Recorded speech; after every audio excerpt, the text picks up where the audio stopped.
हाय, कैसे हैं आप सब। आई होप आप लोग बहुत अच्छे होंगे। वेलकम टू गरिमा जैब कैब चैनल। मैं आपकी मेंटोर गरिमा यहाँ पर आपको जैब एग्जाम्स की प्रिपरेशंस कराती हूँ। तो मैं आपको पीपीबी एंड आरबीडब्ल्यूएम ये दोनों सब्जेक्ट्स अपने जैब कैब चैनल पे पढ़ाती हूँ। तो गाइस, जो लोग भी नए हैं जल्दी से जाएं मेरे यूट्यूब चैनल को लाइक शेयर सब्सक्राइब करें, मुझे काफी ज्यादा सपोर्ट करें क्योंकि यहाँ पर मैं आपको हर चीज फ्री में प्रोवाइड कर रही हूँ गाइस।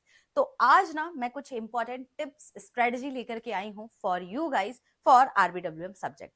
क्योंकि आरबीडब्ल्यूएम सब्जेक्ट में भी अब जब आप एनालिसिस करोगे ना एग्जाम्स को, अगर आप ट्रेंड देखोगे गाइस, तो बहुत ज्यादा क्वेश्चंस जो हैं टफ होते जा रहे हैं। यानी कि न्यूमेरिकल वगैरह देखने को मिल रहा है, कि स्टडीज भी देखने को मिल रही है, एडिशनल चैप्टर से आपके क्वेश्चंस देखने को मिल रहे हैं। तो अगर आप बिल्कुल ही नए हो, कुछ भी नहीं पता है आपको, बिल्कुल ही आता ही नहीं है मेरे को यहाँ पे, तो हर चीज के बारे में ना आज बेसिक से बारीकी से आरबीडब्ल्यूएम सब्जेक्ट के बारे में बताने वाली हूँ। कल मैं पीपीबी के बारे में सारे के सारे सिलेबस डिटेल टॉपिक्स लेकर के आऊंगी।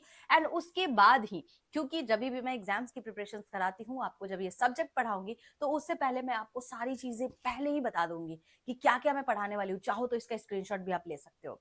और इसी तरीके से आपका सीक्वेंस चलने वाला है यूट्यूब पे फ्री में, और पीडीएफ्स भी आपको मिल जाएंगे। तो चलिए यहां पर हम देखते हैं कि आरबीडब्ल्यू में 60+ मार्क्स कैसे लाया जा सकता है। आसान है लाना अगर आप ट्रिक्स को समझ लेते हो तो चलिए बिना किसी डिले के हम सबसे पहले कंपोनेंट के बारे में जानते हैं। कोई भी एग्जाम की प्रिपरेशंस कर रहे हैं, कोई भी सब्जेक्ट पढ़ रहे हैं, तो उसके बारे में तो पता होना चाहिए ना। तो चलिए यहाँ पर बात कर लेते हैं। देखिए 30 ना टोटल चैप्टर्स आते हैं आपके आरबीडब्ल्यूएम में, ठीक है। 30 चैप्टर्स हैं आपके, जिसमें से इसको 4 पार्ट में डिवाइड किया गया है, 5 पार्ट में गाइस डिवाइड किया गया है। Module A, module B, module C, module D and last जो आपका मॉड्यूल होता है ना, उसको हम एडिशनल के नाम से जानते हैं, ठीक है। तो ये आपके क्या है, आरबीडब्ल्यूएम के मॉड्यूल्स में 30 चैप्टर को डिवाइड किया गया है। तो नाउ कमिंग टू कि किस तरीके से यहाँ पर एग्जाम्स का सिनेरियो रहा है, सीक्वेंस का क्या रहा है।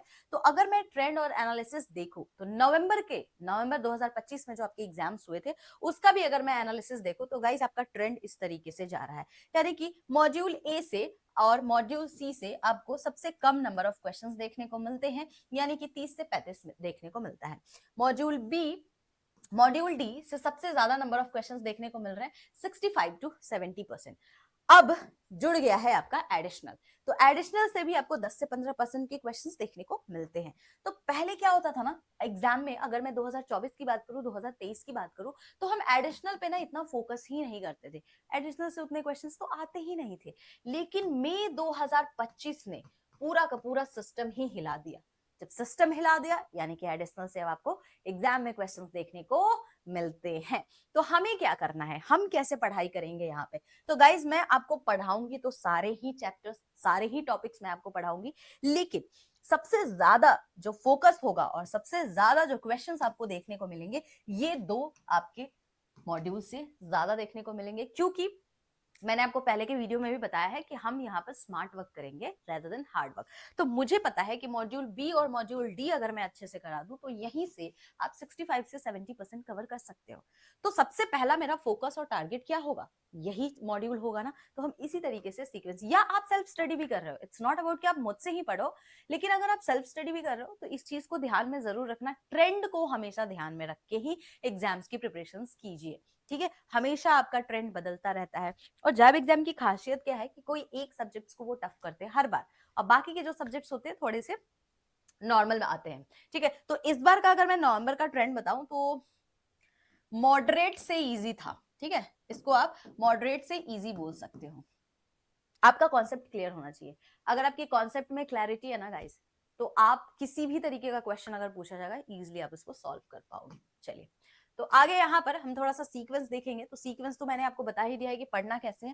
पहले हम मॉड्यूल बी को अच्छे से कवर करेंगे, मॉड्यूल डी को कवर करेंगे, देन हम सी को करेंगे, टाइम मिलेगा मॉड्यूल ए को करेंगे। तो हमारा सीक्वेंस कैसा होगा, हमारा सीक्वेंस ये होगा कि पहले हम सबसे ज्यादा वेटेज वाले टॉपिक्स को कवर करेंगे, चैप्टर्स मॉड्यूल्स को कवर करेंगे, एंड देन रेस्ट जो आपके कम चैप्टर्स वाले होंगे उसको कवर करेंगे, ठीक है। आई होप आपको ये समझ में आ रहा होगा। चलिए तो यहां पर अब हम बात करेंगे कि कौन सी बुक होती है जो सबसे ज्यादा रेलिवेंट या बेसिक, आप इसको मान सकते हो बेस होगी आपके लिए गाइस। तो यहां पर ना सबसे इंपॉर्टेंट मॉड्यूल की अगर मैं बात करूं तो सबसे बेस आपका कौन सा होना चाहिए, कौन से बुक को आप बेस मान के चलोगे, है ना। तो अगर मैं बेस की बात करूं तो आरबीडब्ल्यूएम के लिए मैकमिलन की बुक, इवन जितने भी सब्जेक्ट्स हैं उनके लिए मैकमिलन की बुक ही चलेगी, बेसिक होगा आपका। Now coming to the point कि हम आरबीडब्ल्यूएम की डिस्कशन कर रहे हैं, तो आरबीडब्ल्यूएम में आपको 4 मॉड्यूल्स है, चारों मॉड्यूल्स को आप चाहो तो यहाँ से पढ़ सकते हो, प्लस एडिशनल भी इसमें दिया है। गाइज इसके फायदे और नुकसान दोनों ही मैं सून आपको एक वीडियो बना के बताऊंगी कि आपके जो मैकमिलन बुक है उसके फायदे क्या क्या है और नुकसान क्या क्या है, उसको भी हम यहाँ पर डिस्कस करेंगे। अब ना हम पूरा बाइफर्केशंस देखते हैं, क्योंकि हमने ये देख लिया है कि किस तरीके का आपका वेटेज है एग्जाम में, ठीक है, कौन कौन से मॉड्यूल सबसे ज्यादा आते हैं, एंड साथ के साथ हमने एक बेसिक बुक भी देख ली है जिस बुक से हम एग्जाम्स की प्रिपरेशन कर सकते हैं। नाउ कमिंग टू मॉड्यूल, तो हर एक मॉड्यूल का ना मैंने यहाँ पर आपको इंपॉर्टेंट टॉपिक्स प्रोवाइड किया है, ठीक है, और इसी तरीके से मेरी पूरी क्लासेस चलेगी। तो जो मेरी क्लास की सीक्वेंस होगी ना गाइस, सीक्वेंस आपकी ऐसी ही होने वाली है जैसा मैं आपको यहाँ पर दिखाने वाली हूँ, ठीक है। तो चलिए सबसे पहले हम मॉड्यूल ए का बाइफर्केशन देख लेते हैं। रिटेल बैंकिंग इंट्रोडक्शन चैप्टर, 4 आपको इसमें चैप्टर्स देखने को मिलते हैं मॉड्यूल ए में। तो फटाफट से ना हम यहाँ पर देख लेते हैं कि चैप्टर 1 में सबसे इंपॉर्टेंट टॉपिक कौन कौन से हैं जिसको हमको एग्जाम्स के लिए पढ़ के जाना है गाइस। तो ये आपके कुछ टॉपिक्स मैंने लिस्ट किए हैं और ये सारे टॉपिक्स मैं आपको फ्री में यूट्यूब पे पढ़ाने वाली हूँ। तो अभी भी टाइम है, अगर आपने सब्सक्राइब नहीं किया है तो गरिमा जैप चैनल को फटाफट से सब्सक्राइब कीजिए। ये सारे टॉपिक्स मैं आपको यहाँ पे पढ़ाने वाली हूँ। Characteristics of retail banking, phases of retail banking scenario in India and future of the retail banking. Important है, इसी से आपके एग्जाम्स में क्वेश्चंस पूछे जाते हैं। कमिंग टू नेक्स्ट जो आपका है चैप्टर नंबर 2। चैप्टर 2 तो पूरा ही इंपॉर्टेंट है गाइस, तो इसके ना सारे के सारे टॉपिक्स ही इंपॉर्टेंट है, सब मैं आपको पढ़ाऊंगी, सारी चीजें फ्री में यूट्यूब चैनल पे आपको मिलेगी, पीडीएफ भी आपको इसके मिलेंगे। सिमिलरली अगर मैं बात करूं चैप्टर नंबर 3 की, तो आप चैप्टर 3 का भी यहाँ पर सीक्वेंस देख सकते हो। ये कुछ ऐसे टॉपिक्स है जो चैप्टर 3 से रिपीटेड मोड में एग्जाम्स में पूछे गए हैं। इस बार के भी एग्जाम्स में आपको रिटेल बैंकिंग और कॉर्पोरेट बैंकिंग से भी ये क्वेश्चन देखने को मिला था, तो हम इसको यहाँ पर डिस्कस करेंगे। चलिए इसके अलावा चैप्टर 4 देखिए, सबसे ज्यादा अगर मैं इंपॉर्टेंट चैप्टर की बात करूं ना, तो चैप्टर 4 आपका मॉड्यूल में सबसे इंपॉर्टेंट होता है। इससे आपको न्यूमेरिकल्स बहुत ज्यादा पूछे जाते हैं गाइस।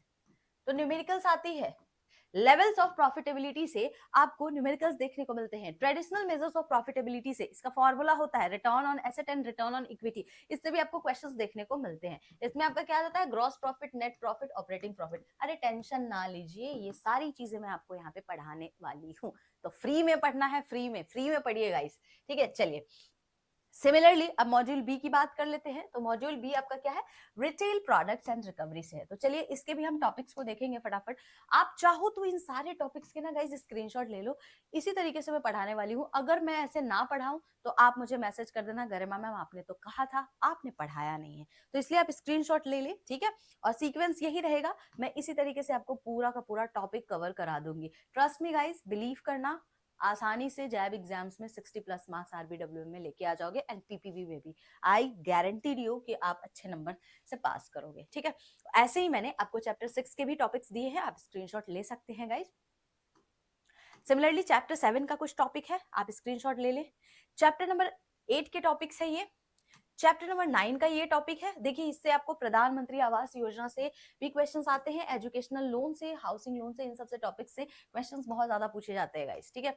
आपके चैप्टर नंबर 10 है, ठीक है, इससे भी आपको क्वेश्चंस आता है। आपका चैप्टर 11 का आप देख सकते हो, स्क्रीनशॉट ले लेंगे। चैप्टर 12 है, ये पूरा डिजिटल बैंकिंग पे है। चैप्टर 13 एआई रिलेटेड है, इससे भी आपके कुछ इंपॉर्टेंट टॉपिक्स है जो मैंने आपके स्क्रीन पे लिखा है। चैप्टर 14 में आपका chapter 14 is very important by the way, ठीक है। SARFAESI act, DRT, DRAT, Lok Adalat, these are the very important topics जिससे आपके एग्जाम्स में क्वेश्चंस देखने को मिले हैं, ठीक है। तो इसको भी कवर करेंगे यहाँ पे। चलिए इसके बाद आपका चैप्टर 15 आता है, एंड देन है chapter number 16 is also very important. यहाँ पर आपको वेरी इंपॉर्टेंट है, तो इसमें आपको प्रोसेस ऑफ सेक्यूरिटाइजेशन से रिलेटेड एनएआरसीएल, आईडीआरसीएल क्या होता है, इन सारी चीजों के बारे में हम इसमें पढ़ेंगे, और बहुत इंपॉर्टेंट है, यहाँ से भी एग्जाम्स में क्वेश्चंस देखने को मिलते हैं। चलिए coming to module C guys, तो मॉड्यूल सी है आपका सपोर्ट सर्विसेज, इसमें आपका चैप्टर नंबर 17 है। चैप्टर 17 सबसे छोटा है और सबसे इंपॉर्टेंट भी है, ये दोनों ही टॉपिक आपके बहुत इंपॉर्टेंट है, इसको हम पढ़ेंगे। सिमिलरली चैप्टर नंबर 18 है, चैप्टर 19 है गाइस, चैप्टर नंबर 20 सीआरएम से रिलेटेड आपका पूरा चैप्टर है। आपका चैप्टर 21 बीसीएसबीआई बेसिक कोड्स है, बैंकिंग कोड्स है, उससे रिलेटेड है आपका। यहाँ से एग्जाम्स में क्वेश्चंस पूछे जाते हैं। और आपका ये रहा चैप्टर नंबर 22 जिसमें आपको components of marketing information system देखने को मिलता है। अब बात करेंगे मॉड्यूल डी की, जो कि है वेल्थ मैनेजमेंट। तो वेल्थ मैनेजमेंट में आपका 23 नंबर जो चैप्टर है बड़ा इंपॉर्टेंट है, तो उसको पूरे अच्छी तरीके से यहाँ पर डिस्कस करेंगे। साथ के साथ यहाँ पर आप देख सकते हो module D chapter number 24 is also very important. ठीक है, चैप्टर 24 में ना सबसे ज्यादा पोर्टफोलियो मैनेजमेंट सर्विस से एग्जाम्स में क्वेश्चंस देखने को मिला है। तो सारे टॉपिक्स कितने टाइप्स के होते हैं पीएमएस, ठीक है, सारी चीजों को हम यहाँ पर डिस्कस करेंगे। चलिए, now coming to chapter number 25, आप देख सकते हो, और ये है आपका चैप्टर 26। इस बार ना सबसे ज्यादा हाइलाइट्स अगर देखोगे ना, तो सबसे ज्यादा सोशल सिक्योरिटी स्कीम से प्रधानमंत्री जीवन ज्योति बीमा योजना, प्रधानमंत्री जीवन ज्योति सुरक्षा बीमा योजना, इस तरीके की अटल पेंशन योजना, इससे ना आपके एग्जाम्स में क्वेश्चन ज्यादा देखने को मिले हैं। ठीक है, तो ये भी आप टॉपिक पढ़ेंगे, यहाँ पर सब कुछ पढ़ेंगे। अब बात कर लेते हैं एडिशनल रीडिंग मटेरियल की, क्योंकि एडिशनल रीडिंग मटेरियल से भी आपके एग्जाम्स में क्वेश्चन आए हैं, तो हम इसको भी स्किप नहीं करेंगे। 4 चैप्टर्स है इसमें, जिसमें से चैप्टर नंबर यहाँ पर 29 है। देखिए 27 उतना इंपॉर्टेंट नहीं है, 28 में जो भी आप पढ़ोगे वो ऑलरेडी आप चैप्टर नंबर 25 में पढ़ चुके होगे। ठीक है, तो इसीलिए चैप्टर 27, 28 को अगर आप चाहो तो स्किप कर सकते हो, और 29 नंबर जो आपका चैप्टर है उसको अच्छे से पढ़ना है। तो ये रहा चैप्टर 29 का इंपॉर्टेंट टॉपिक। गाइज, इस बार भी पूछा गया था रूल 72, रूल 72, रूल 115, रूल 144, ये भी आपसे पूछा गया है। टाइम वैल्यू मैंने एन्युटीज से और फ्यूचर वैल्यू से आपको न्यूमेरिकल क्वेश्चंस पूछे गए थे, कैसे निकाला जाता है सब पढ़ेंगे यहाँ पे, तो सारी चीजों को हम यहाँ पर देखेंगे, so don't worry. Belting method guys, तो आपका ये चैप्टर नंबर 30 है, जो कि आखिरी चैप्टर है। इसमें आपको बेल्टिंग मेथड्स वगैरह के बारे में पढ़ना है। ठीक है, सिंकिंग फंड से आपको न्यूमेरिकल आया था, डिप्रिसिएशन से आया है, रिवर्स मॉर्गेज लोन से आया, तो इन सारे टॉपिक्स को हम यूट्यूब पे कवर करेंगे फ्री में, बिल्कुल फ्री ऑफ कॉस्ट। तो ये आपका जो है पूरा का पूरा आरबीडब्ल्यूएम का सीक्वेंस है, और इस टॉपिक को अगर आप कवर कर लेते हो ना, तो इजीली आप 60 प्लस मार्क्स स्कोर कर सकते हो। तो मैंने आपको यहाँ पर ये नहीं बताया कि 30 चैप्टर पढ़ लेना, मैंने आपसे ये कहा कि उन 30 चैप्टर में कुछ ऐसे टॉपिक्स है जिसको आप पढ़ लेना। तो अब आप मुझे बताओ कौन सा ज्यादा आसान हुआ, 30 के 30 पूरा चैप्टर पढ़ना, या जो मैंने छोटे छोटे टॉपिक्स लिखवाए हैं वो पढ़ना? ऑब्वियसली जो छोटे छोटे टॉपिक्स है उसी को पढ़ेंगे, राइट। एग्जाम में जब यहीं से मेरा एग्जाम क्लियर हो जाएगा, स्कोर अच्छे आ जाएंगे, तो मुझे इतनी मेहनत करने की क्या रिक्वायरमेंट है? तो वो सारी चीजें आपको यूट्यूब के प्लेटफॉर्म पे गरिमा जैब कैब चैनल पे मिलने वाला है। तो आपने सब्सक्राइब किया है क्या? नहीं किया है? अभी कर लीजिए, क्योंकि बहुत जरूरी है, सारी चीजें आप यहाँ पे फ्री में पढ़ने वाले हो। तो मैं थोड़ा सा टिप्स दे दूं आपको आरबीडब्ल्यूएम के लिए, तो चलिए टिप्स ले लीजिए थोड़ा सा। हम सबसे पहले ना, जब मैं पहले आपको सबसे पहले तो मैं सिलेबस कवर करा दूंगी, सिलेबस कवर कराने के बाद मैं आपको पीवाईक्यू देने वाली हूँ। तो पीवाईक्यू को आपको अच्छे से प्रैक्टिस करना है। पीवाईक्यू में आपको ऐसे इतने सारे क्वेश्चंस जो होंगे ना, आप देखोगे बार बार रिपीट मोड में है, 4 बार 5 बार 6 बार ऐसे ना क्वेश्चंस एग्जाम्स में आ रखे हैं, वो सारे भी क्वेश्चंस मैं आपको दिखाऊंगी। तो सब आपके लिए कंपाइल्ड करके रख लिया है मैंने, आपको बस मैं दे दूंगी, आपने अच्छी तरीके से एग्जाम्स की प्रिपरेशन करनी है। रिपीट मोड पे क्वेश्चन आते हैं एग्जाम्स में। एमसीक्यू, मैं आपको बहुत सारे एमसीक्यू कराने वाली हूँ, डोंट वरी गाइस। बहुत सारे प्रैक्टिस क्वेश्चंस देने वाली हूँ, पीडीएफ देने वाली हूँ यूट्यूब पे फ्री में। एंड रिवीजन, रिवीजन तो आपको करना पड़ेगा। ये दो चीज तो चलो मैं आपको दूंगी, रिवीजन कौन करेगा? आप करोगे, ठीक है। रिवाइज भी करा दूंगी मैं, सारी चीजें करा दूंगी, लेकिन आपको उसके लिए मुझसे जुड़े रहना होगा, मुझ पे बिलीव करना होगा, तभी जाकर आप एग्जाम्स को अच्छे नंबर से क्लियर कर पाओगे। ठीक है, चलिए। तो thank you so much guys for watching my video. अगर आपको ये video exam point of view से रेलिवेंट लग रहा है तो क्या करना है, अब तो आप समझ गए होंगे। गरिमा जैब कैब चैनल को लाइक करना है, शेयर करना है और सब्सक्राइब करना है। किसको शेयर करना है? सारे बैंकर्स को शेयर कर दीजिए, जो लोग भी डीवीएफ का पेपर दे रहे हैं, आपके फ्रेंड्स हैं, कोई कलीग है, एवरीवन शेयर कर दीजिए। यहाँ पर आपको फ्री में सारी चीजें पढ़ाई जाती है। तो ये अनाउंसमेंट आपको करना है, ये सपोर्ट आपको मुझे करना है, जिसमें आप बताओगे कि फ्री पीडीएफ से सारी चीजें फ्री में यूट्यूब चैनल पे आपको प्रोवाइड की जा रही है जैब कैब से रिलेटेड। तो आप मुझे जरूर सपोर्ट करें गाइस। और यहाँ पर आपको बिल्कुल ही वैल्यूएबल स्टडी मटेरियल्स मिलेंगे, बिल्कुल ही एग्जाम ओरिएंटेड स्टडी मटेरियल मिलेगा। तो आपको मुझ पे ट्रस्ट करना है, रिलाई करना है। एंड डेफिनेटली जो लोग भी मई 2026 के एग्जाम्स को टारगेट कर रहे हैं, आप रिग्रेट नहीं करोगे मेरे चैनल को सब्सक्राइब करने के बाद, क्योंकि हर एक चीज यहाँ पर बिल्कुल एग्जाम ओरिएंटेड आपको दी जाएगी और उसको पढ़ के आप 60 प्लस मार्क्स इजीली स्कोर कर पाओगे। तो ये आपके लिए एग्जाम जो होगा केक वॉक हो जाएगा। कोई भी डाउट होता है आप इस दिए हुए नंबर पे भी कॉल कर सकते हो, व्हाट्सएप कर सकते हो, टेलीग्राम चैनल से जुड़ेंगे आप लोग, फेसबुक से जुड़ेंगे और चाहे तो आप इंस्टाग्राम से भी जुड़ सकते हैं। तो आप मुझसे कहीं भी जुड़ सकते हैं, कहीं भी आप मुझसे कनेक्ट कर सकते हैं। तो आज के लिए इतना ही है गाइस, मिलेंगे कल पीपीबी की स्ट्रेटेजी के साथ कि वहां पर हम किस तरीके के टॉपिक्स को पढ़ने वाले हैं। ठीक है, bye bye and take care.